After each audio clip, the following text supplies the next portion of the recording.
Hey friends, it's John Klein III with episode 20 of Shadow and Flame with Magic, the podcast. And as I turn 41 tomorrow, January 31st, we're going to review Excalibur issue 41. So let's get to it.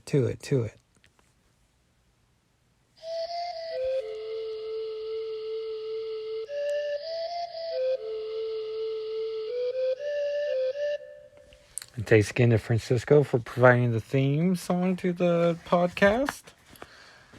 And here we are, Excalibur 41, which would have cost you $175 in the US, which wasn't until I was listening to an episode of Oh Golly Oh Gosh, Oh Wow, when they were talking, who also, reviewed this issue 40 episodes or so ago, and how that was expensive for a comic back then. Like it was a prestige comic, and it would have cost you 95 pence in the UK. It's approved by the Comics Co. Authority. Megan's face is in the corner box with Marvel Comics.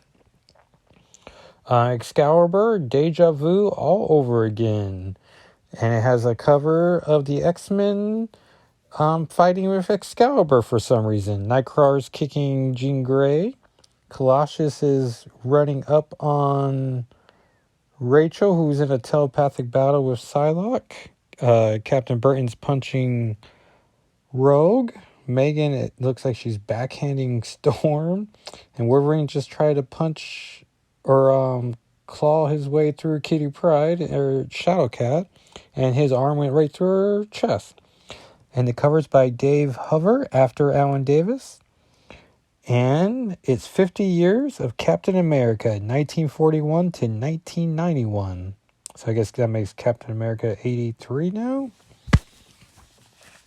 So it's a whole thing of birthdays.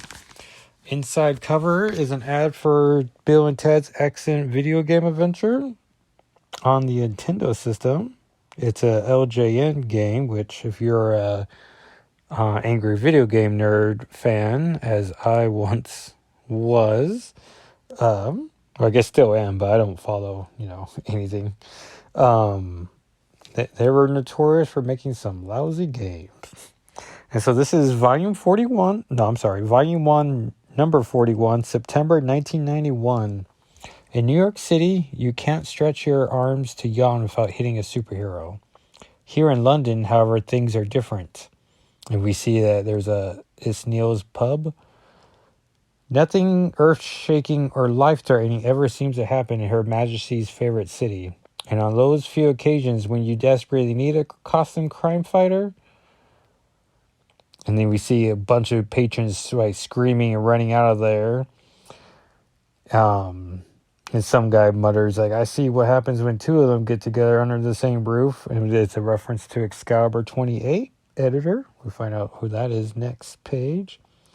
When you know it, there's never one around when you need one. And then the owner of Neil's Pub shouts, "Goodbye, pub, it was fun."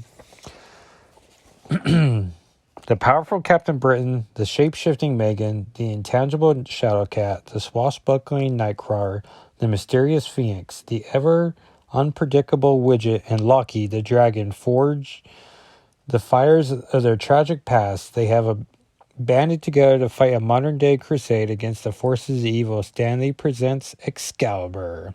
At last, the reunion, or the office furniture that ate London.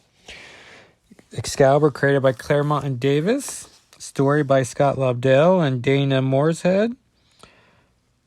Pictures by Dave Hover and Ivy and Candelario. Pictures. Letters by Bill Oakley. Colors by Oliver and Thomas. Edits by Terry Cavanaugh. And big edits, Tom Tufago. And we see from left to right they are Megan, Captain Britain, Phoenix, Wolverine in his brown suit, Rogue in her green bathing suit and green pants and gloves. Gloves and boots, and the black unitard under that. Nightcrawler, Psylocke, Asian Psylocke, that'd be important later.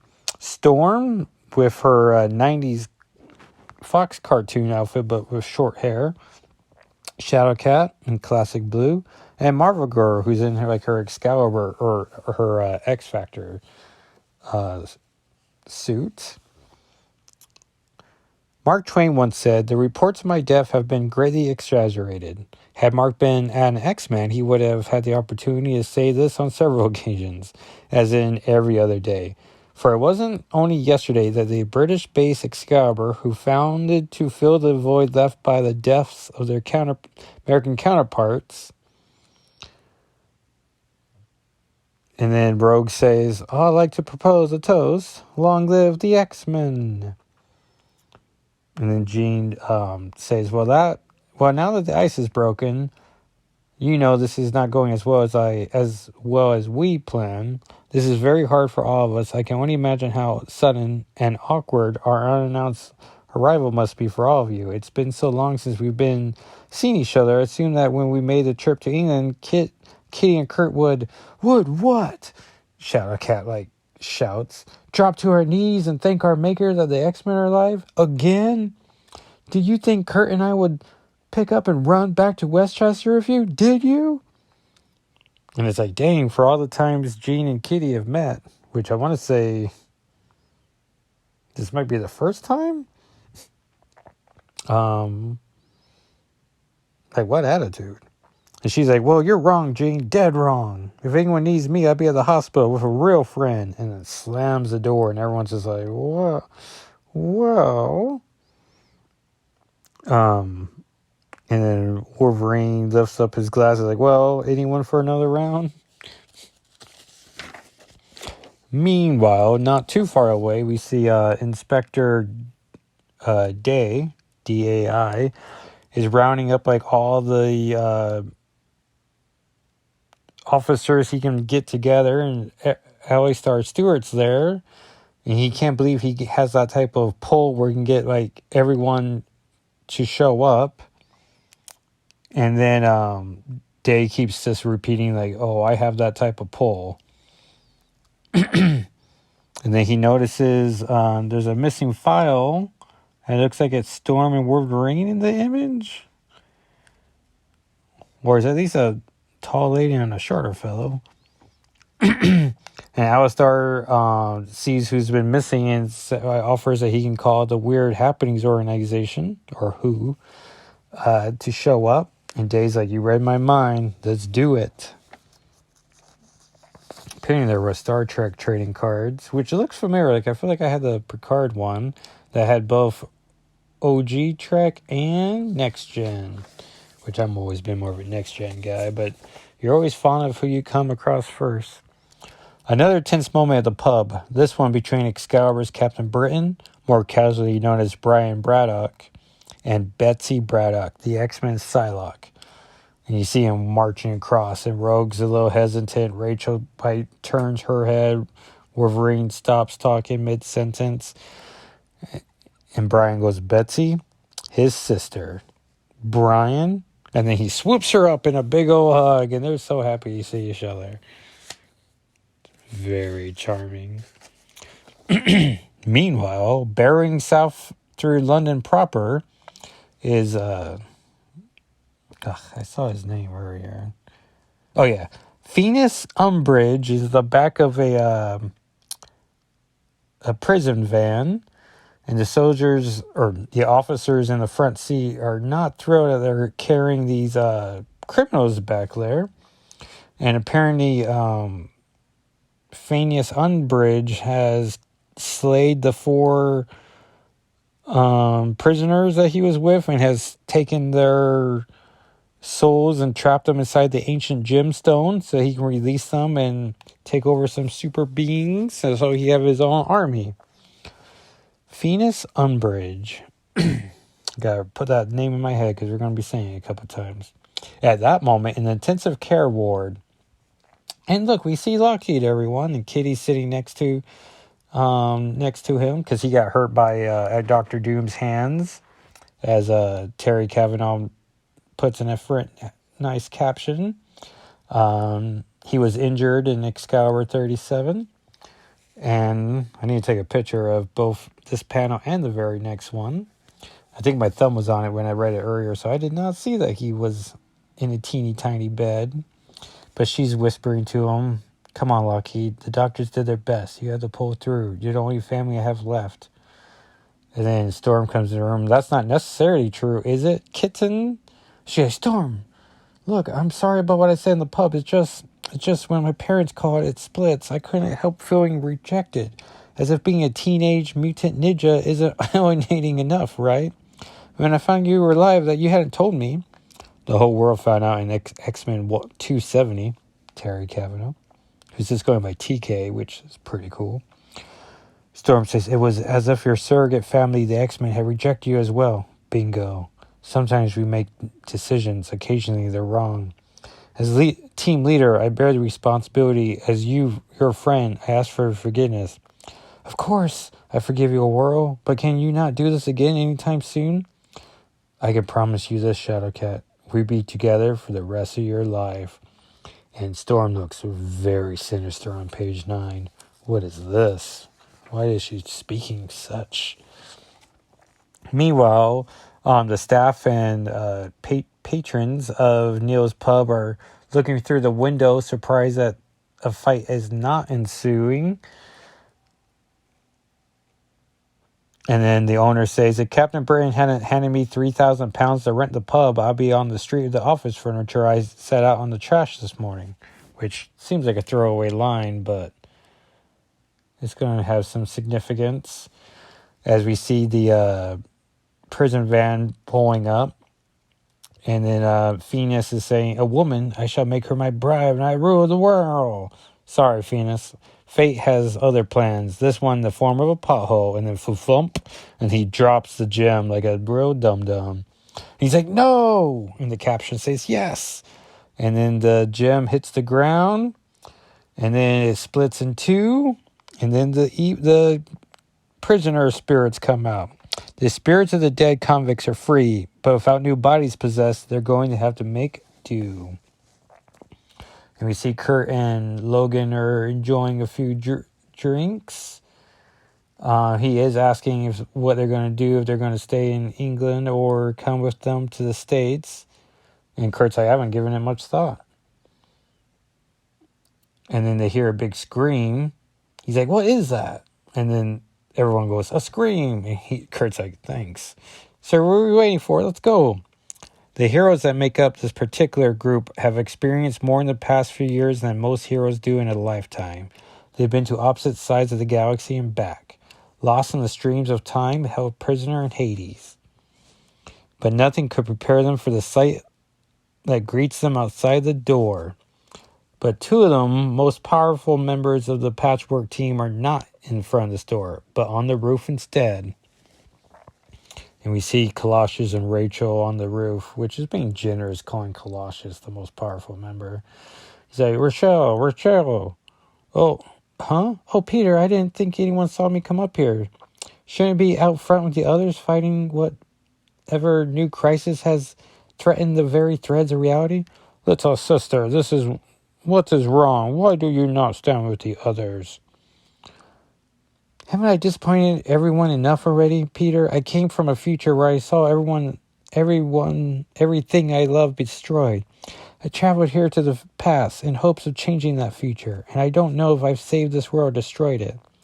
Not only that, but until now, you and the rest of the X-Men shunning me away from the team that should have been my home. Even Cyclops and Marvel Girl want nothing to do with me. There are times I truly believe everyone's better without me." It's weird that she's calling her Marvel Girl. Like, just call her Jean. Like, who even calls her Marvel Girl? Meanwhile, up front, we see the prison guards. Nope. The prisoners have taken over the furniture that the owner has said he put out front. One's a file cabinet. One is a cooler.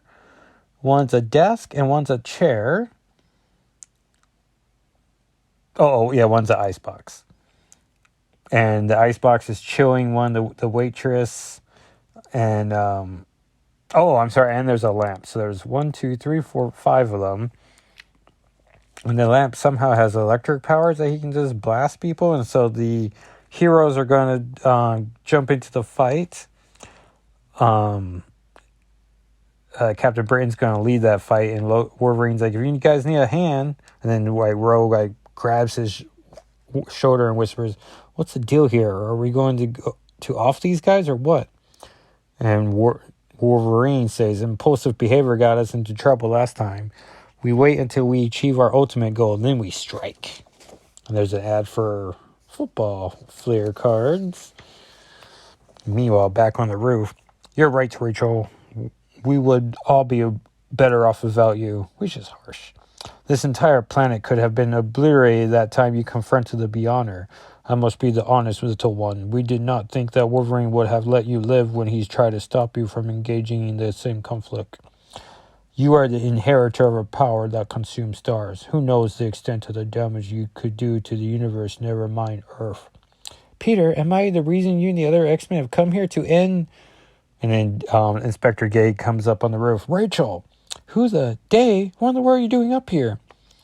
I've been looking for you all afternoon. Scotland Yard needs your help. We've got another kidnapping. But who's your friend here? Oh, Day Thomas, I'd like you to meet Colossus the X-Men. It's a pleasure, sir. I have heard not much about you. Blimey, I've never met an honest-to-goodness X-Men before. You know, I've always wanted to do this. And he shoots Colossus in the arm. Which is like, yeah, Day, you do it.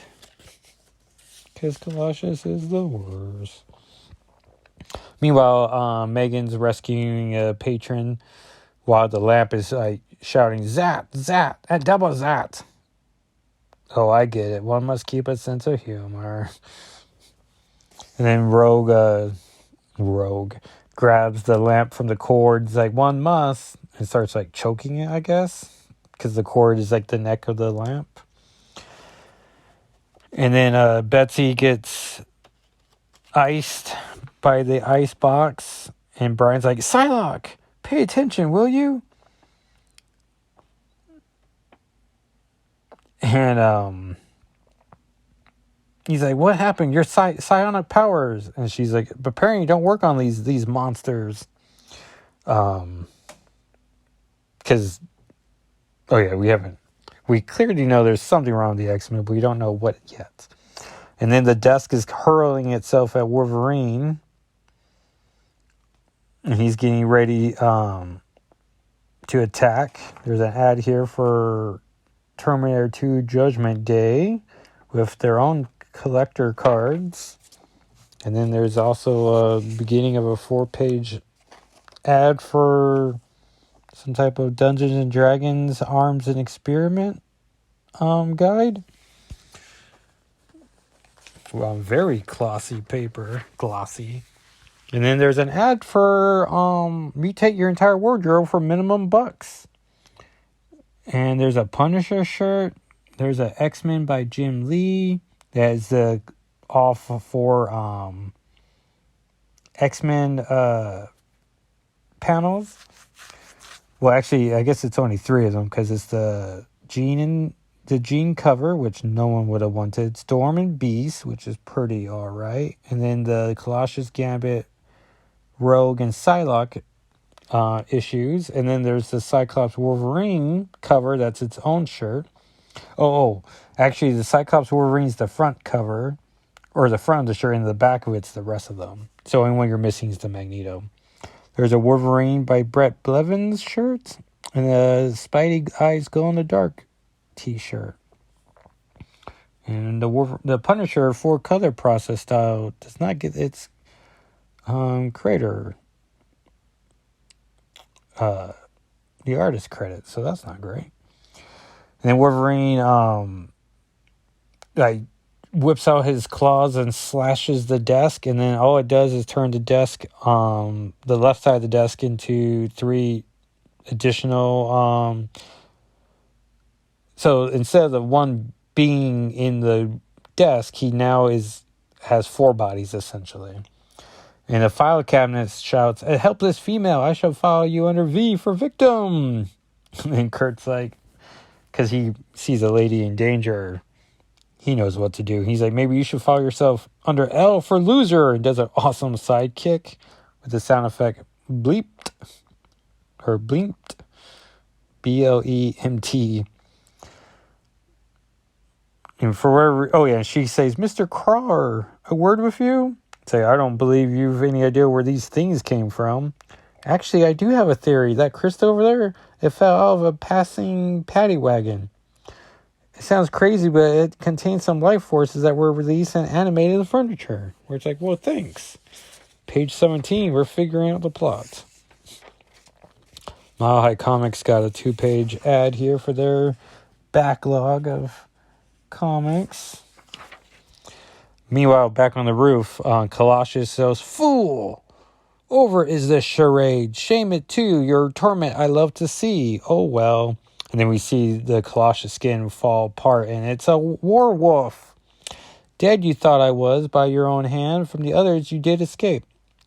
And Kavanaugh gives us a Excalibur Special Edition 1. Wrong you were. Alive I am. Which I feel bad, 'cause, so she was hearing all that horrible stuff Colossus was saying, but not even questioning that it was Colossus like being horribly hurtful to her. Alive I am. It's back to Mojo, my kinfolk, and I will take you. His favorite plaything, I'm sure you still are. And Rachel's thinking to herself, blast, my defenses were down. I thought I was talking to Peter. I just about let myself get caught, and my side powers don't work on these bruisers. I better find out what's going on here before I try anything too drastic, like bringing this entire block down around his ears. Much better, separate attacks work, easy to master you were. As a group we attacked last time, as a group we failed. Excuse me, you must. Call me kinfolk. I have to in order to return to Mojo World. And then they hear a howl. And Megan's like, a werewolf. And Brian immediately knows that Rachel's in trouble.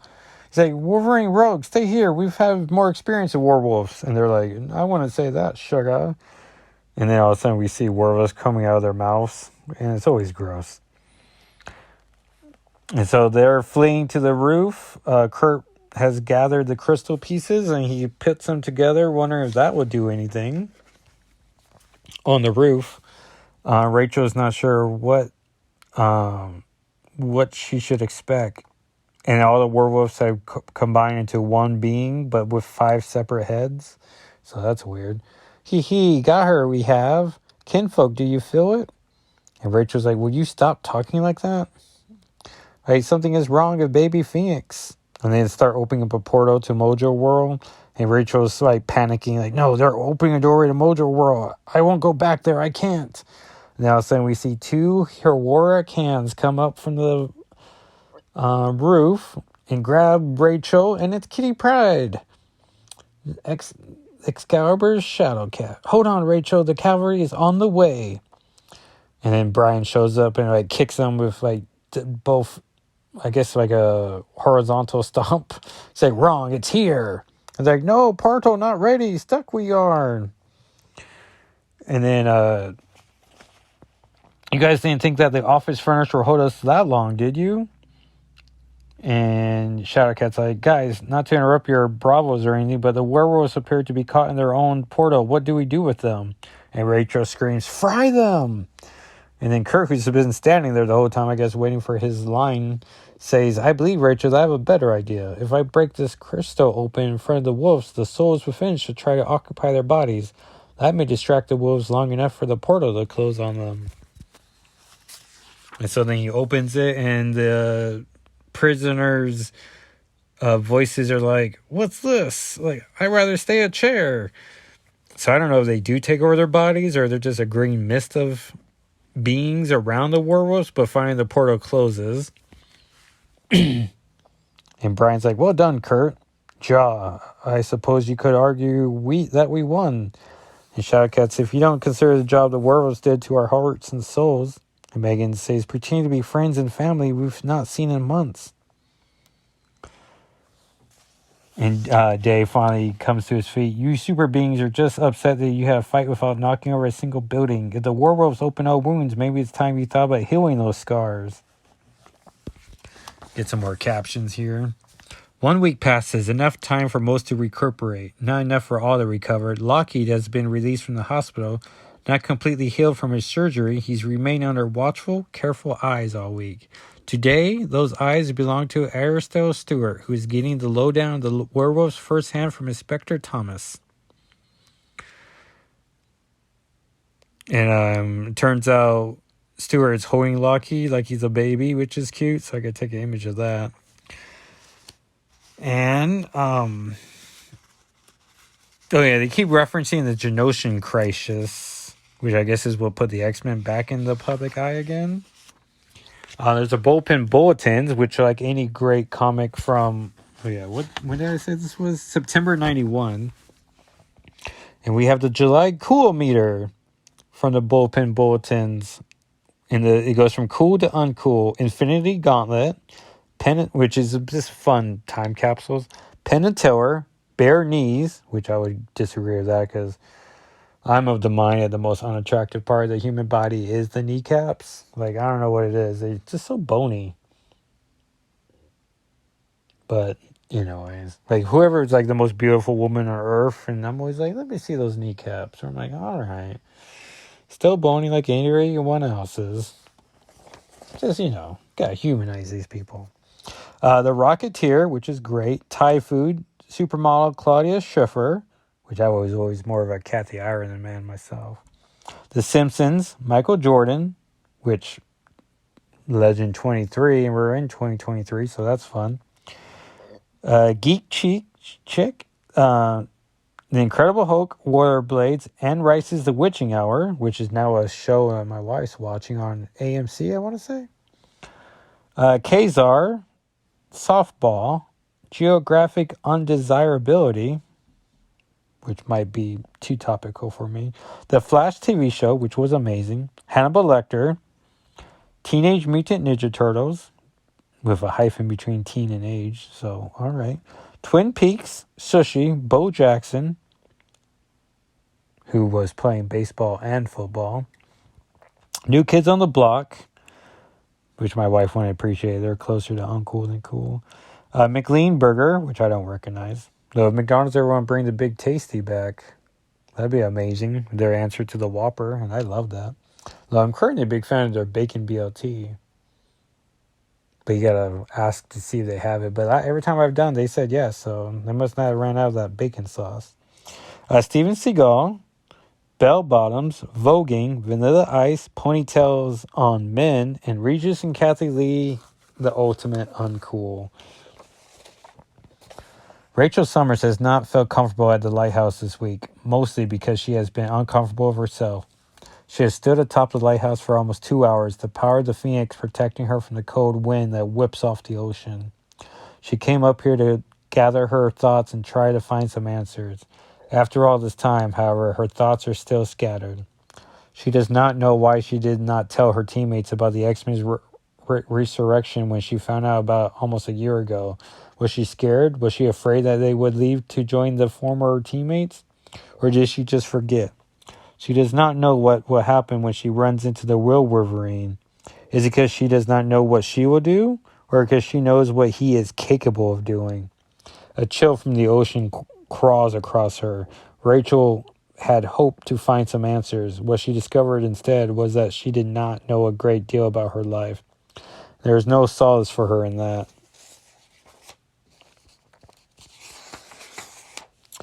And inside, Captain Britain and Megan settle down after spending the morning in the training room. And Megan can't believe they were duped. And she was saying, she didn't even look like herself in regards to Betsy. And Brian's like, Megan, people change, myself included. I've pretended that I was dead. I think it's a prerequisite of being a superhero. The only way you can get some time off, it seems, is to die. I'm beginning to believe in the end, all that truly matters is family. She's my sister, and I miss her.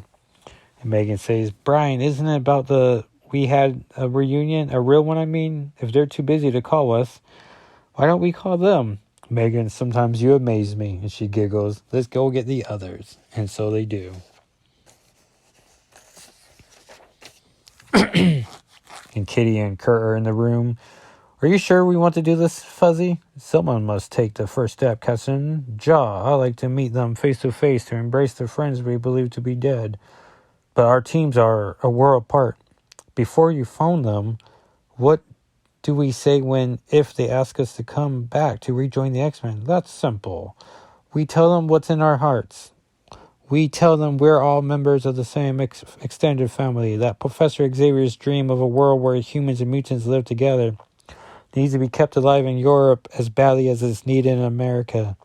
We tell them Excalibur is important to the world as the X-Men, New Mutants, and X-Factor.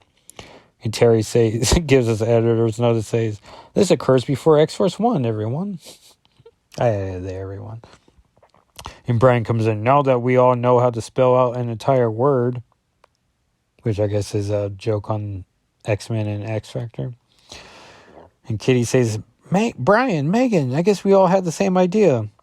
And Megan says, it's 3 a.m. there. Shouldn't we wait? And everyone goes, nah. And then Cable answers the Zoom call. Who's using our private line? Oh, Excalibur, isn't it? And Rachel says, yes, Cable, it is. We like to speak to the X-Men now. Which I guess is her not knowing that Cable is baby Nathan all grown up. It's time you guys called. Hold the phone. I'll transfer you. Which is weird that they all been waiting for Excalibur to call them. But then we see on the teams meeting that there's the X-Men Gold and Blue teams. Gold being Storm, Colossus, Jean, Archangel, and Beast? No, Iceman.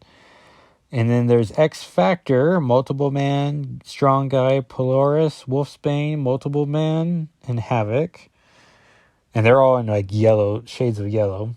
X-Men Blue with Gambit, Psylocke, Rogue, Cyclops, Wolverine, Beast. And everyone's in their costumes, of course. And New Mutants, soon to be X-Force with Cable, Cannonball, maybe Warpath, maybe Domino, some lady of big old shoulder pads. Oh, and Boom Boom behind Cannonball, naturally. The Living Spirit of England, a shape-shifting elemental, the celestial avatar, the irrepressible, intangible adolescent, which is a horrible name. A swashbuckling, teleporting rogue and gentleman. Together they honor the legend of ancient Britain's sacred blade. Today and forever they are Excalibur. Next issue, the legend begins anew when Excalibur co-creator Alan Davis returns as writer and penciler, and this time we mean it. Really honest. Because I guess some of them must have said next issue, Alan Davis returns, and then it was like, nope. But now he's back. He's gotten many issues in the can, and they're going to do it. Inside back cover ads for Three Musketeers. And the back cover ad is for the Marvel Fleer trading cards, which if you follow Austin Gorton on Twitter, you see those cards a bunch. And a great Twitter account to follow. And that, everyone, dear listeners, was Excalibur issue 41. And as I keep thinking about what I'm going to do in March, I might just go through my collection sometime this weekend and just pull all the 41s. And then whenever I can't think of a comic to do, I can at least have a backup plan and do those through it. Because just because tomorrow's my birthday doesn't mean, and probably tonight or today if you listen to this on Tuesday morning, or anytime Tuesday, or anytime you listen on January 31st, it's old dad's birthday. But enough of me rambling. Though if you want to hear more or read more ramblings of mine, you can follow me on Twitter or Instagram or on YouTube at Jacko SIII. On YouTube, I just uploaded my 9th victory as my soccer kitty pride skin. And it was my Excalibur style, so that's pretty nice. Only thing it's missing is that blue domino mask. But I think it works pretty well. You can follow the blog. You can follow the blog on shadowandflamewithmagic.com.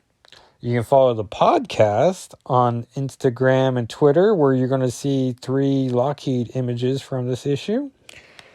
And If you give a like and subscribe, that really helps the podcast out. And we'll see you in February as I kick off Ant-Man month and the Wasp. As I found 4 issues with Ant-Man on the cover, so it's going to be a little... That's going to be what is our thing for February. So, until next week, have yourselves a week. All right, bye everyone.